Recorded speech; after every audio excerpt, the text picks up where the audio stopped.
সম্প্রতি Jirania rail station থেকে প্রচুর পরিমাণে নেশা সামগ্রী আটক করা হয়েছিল, বাজেয়াপ্ত করা হয়েছিল। কিন্তু এত পরিমাণে নেশা সামগ্রী বাজেয়াপ্ত করার পর সেই নেশা সামগ্রী বহনকারীকে গ্রেফতারের দাবিতেই এবার সরব হয়েছে সিপিএম।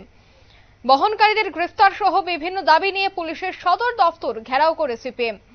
নেশা আমদানিকারকদের গ্রেফতার সহ একাধিক দাবিতে কর্মসূচিতে দলীয় কর্মী সমর্থকদের উপস্থিতি ছিল বেশ লক্ষণীয়। তবে এই বিষয়ে অমল চক্রবর্তী সিপিএম নেতা কি বলছেন শোনাবো। আগরতলার সন্নিকটে জিরানিয়ায় আমাদের গর্বের রেল স্টেশন, যেখানে গোটা রাজ্যের মাল মজুত হয়, নামে উঠে এই জিরানিয়া গোটা দেশের সামনে কলঙ্কিত হয়েছে। ভারতবর্ষের রেল মানচিত্রে আগরতলার যে নাম যুক্ত হয়েছে, এটা অনেক গর্বের। আপনারা জানেন লড়াইয়ের ইতিহাস। আমাদের রাজ্যে বহু লড়াই করে আমরা এই রেল লাইন এনেছি।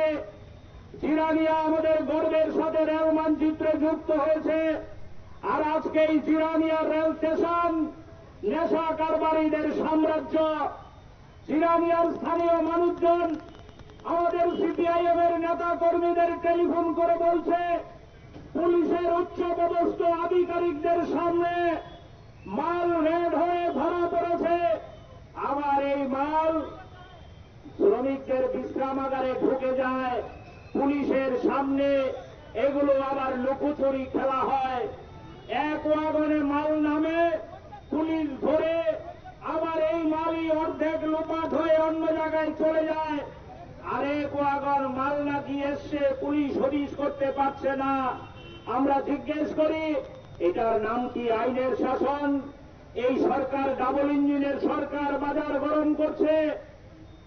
তারা বলছে আমাদের রাজ্য নাকি নেশামুক্ত ত্রিপুরা। এখন নেশামুক্ত ত্রিপুরার বদলে রেলে করে দিল্লি থেকে সরাসরি নেশা সামগ্রী আমাদের রাজ্যের মধ্যে প্রবেশ করছে। আমরা বলছি, আমি আপনাদের জিজ্ঞেস করি, এখানে যারা আমাদের কথা শুনছেন, আমরা বলছি না, আমরা বিরোধী দল সিপিআইএম বলছি না। আপনারা শুনলেন সিপিএম নেতা অমল চক্রবর্তীর বক্তব্য। তিনি বলছেন রাজ্যে নেই আইন শৃঙ্খলা, রাজ্যে নেশার করল গ্রাসে ধাবিত হচ্ছে যুব সমাজ, কিন্তু সেই জায়গায় পুলিশ প্রশাসন নীরব দর্শকের ভূমিকায়। ঠিক এইভাবেই আজ দেখা গেল গ্রেফতার এবং ডেপুটেশনের দাবিতে যখন সরব হয়েছে সিপিএম, ঠিক তখনই অমল চক্রবর্তী সহ অন্যান্যরা ঠিক এইভাবেই আজকে এই পুরো অনুষ্ঠানের নেশার বিরুদ্ধে প্রতিবাদ জানায়। নিয়ে নিচ্ছি ছোট্ট একটি বিজ্ঞাপন বিরতির সঙ্গে থাকুন।